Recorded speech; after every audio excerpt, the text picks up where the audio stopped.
Les bendiga, soy el pastor Gilberto Gutiérrez de la Iglesia Bautista Oreb de México DF. Me da mucho gusto saludarlos en este viernes 24 de septiembre de 2021.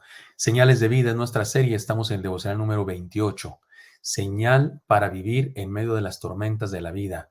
Hemos analizado un milagro que el Señor Jesucristo realizó en un lago, calmando la tempestad. Lo hemos leído en Lucas, en Mateo. Ahora vamos a leer el pasaje de Marcos, del testimonio de Marcos, capítulo 4, versículos 35 al 41. Se los leo, dice así.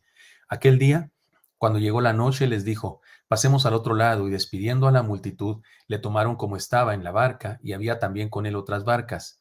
Pero se levantó una gran tempestad de viento y echaba las olas en la barca de tal manera que ya se anegaba. Y él estaba en la popa durmiendo sobre un cabezal, y le despertaron y le dijeron: Maestro, ¿no tienes cuidado que perecemos?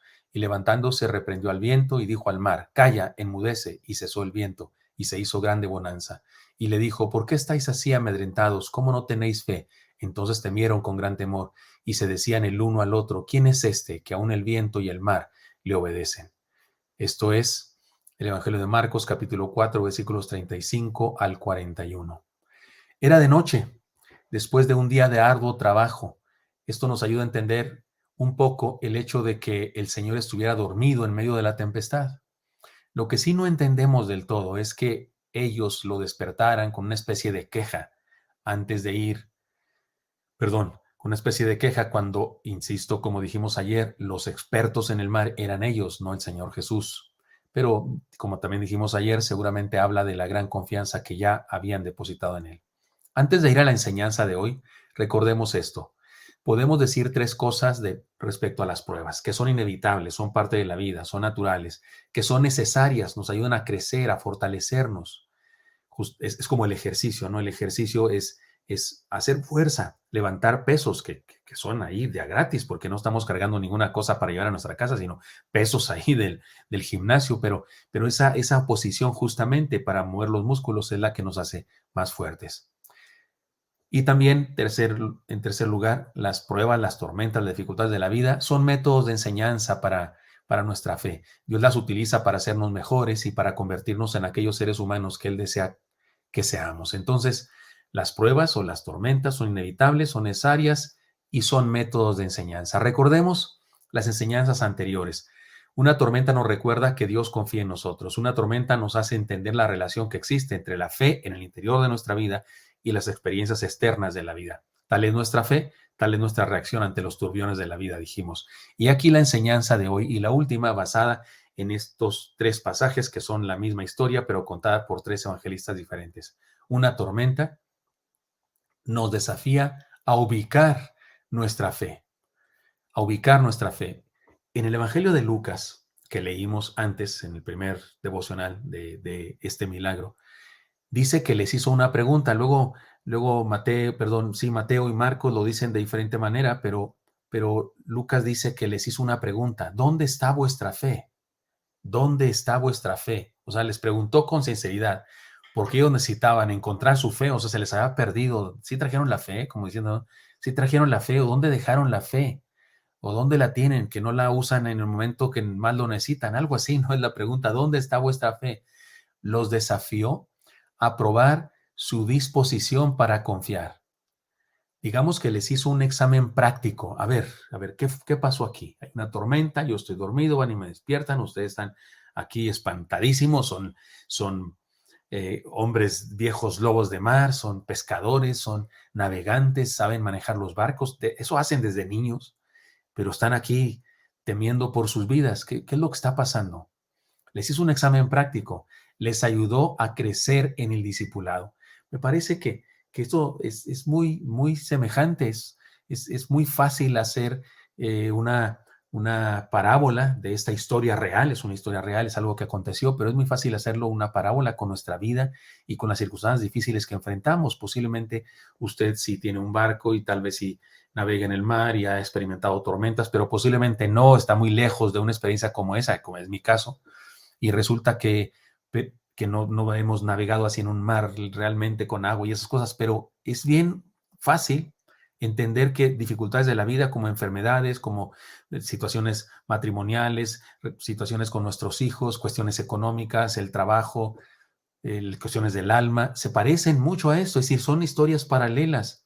Es que usted y yo podemos identificar tormentas en nuestra vida que igual nos ponen en evidencia y igual se antoja que el Señor nos pregunte en esos momentos, ¿dónde está vuestra fe? ¿Sí trajeron la fe? ¿Traes la fe contigo?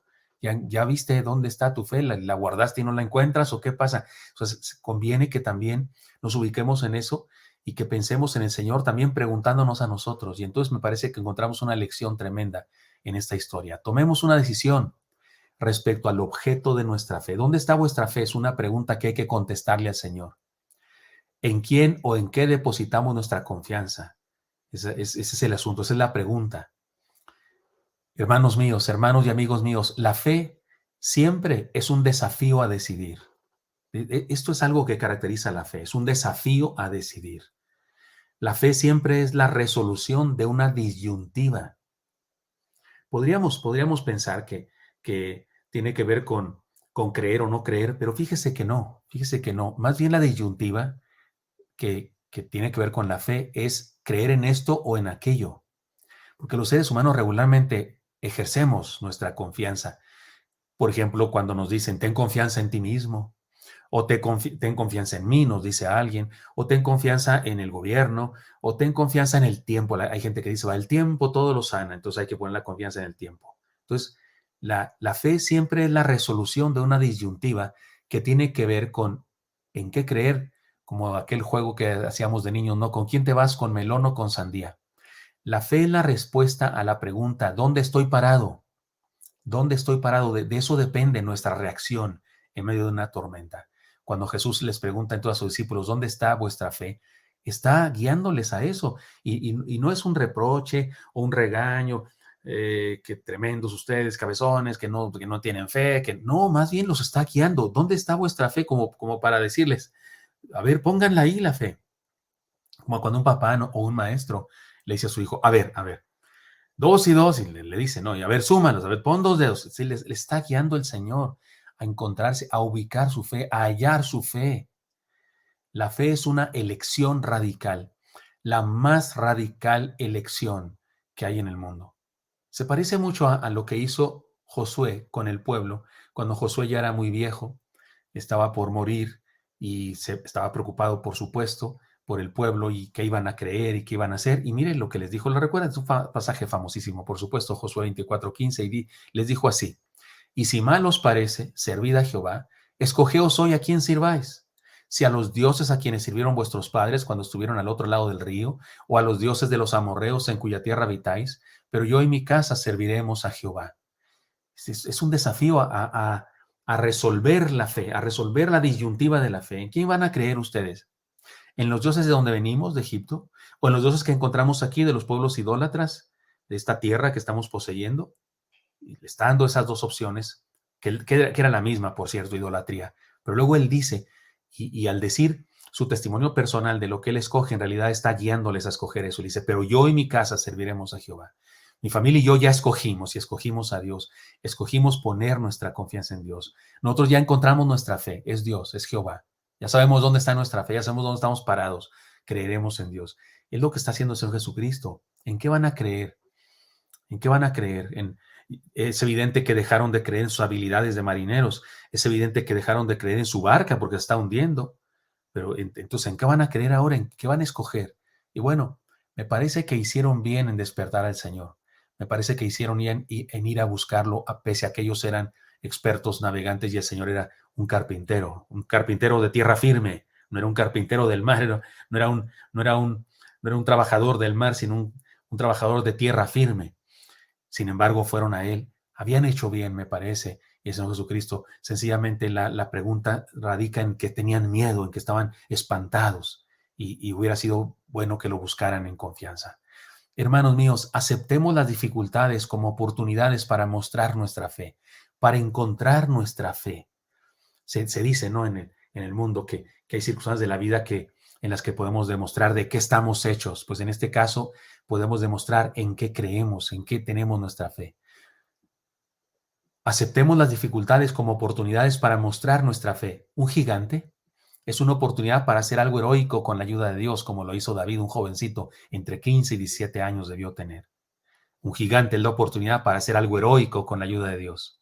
Un ejército detrás de nosotros y un mar amenazador enfrente, como el pueblo hebreo cuando el éxodo huyen de Egipto, pero luego el ejército de Egipto viene tras ellos, pero delante de ellos está el mar. Un ejército detrás de nosotros y un mar amenazador al frente es una oportunidad para creer en lo imposible y ver a Dios actuar, porque lo que sucedió era lo más imposible, lo más absurdo que podía suceder, que el mar se abriera. Eso sí que es algo extraordinario. Pues una circunstancia tan difícil como esa es una oportunidad para creer en lo imposible y ver a Dios actuar. Déjeme decirlo porque he puesto dos ejemplos bíblicos, pero vamos a ponerlo en ejemplos nuestros. Una pandemia es una oportunidad para vivir a plenitud, sabiendo que Dios nos tiene en sus manos.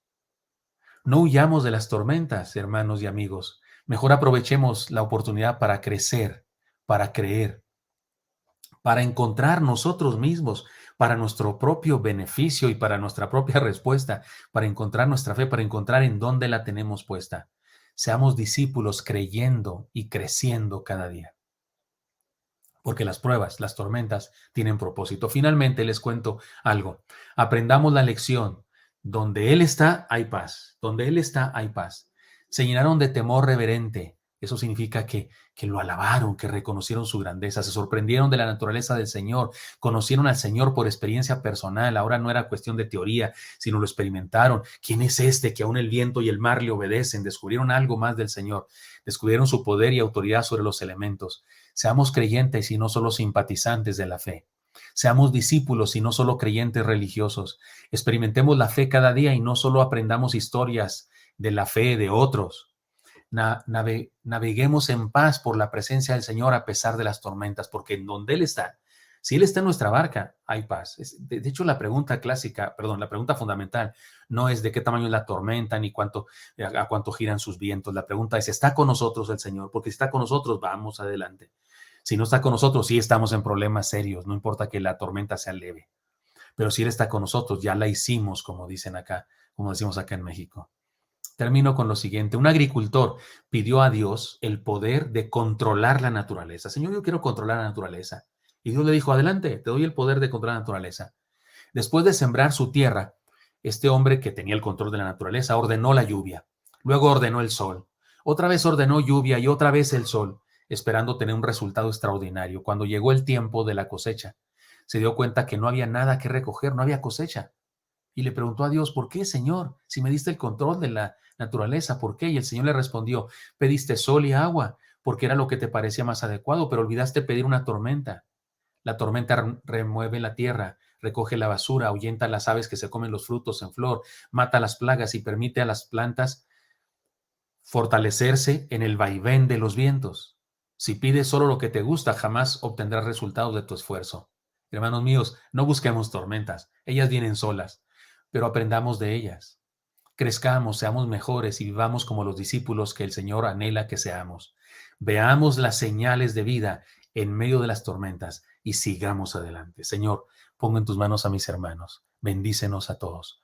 Te lo pido en Cristo Jesús. Amén. Espero que esto sea útil para usted y me encantaría encontrarle el día de mañana. Hasta pronto.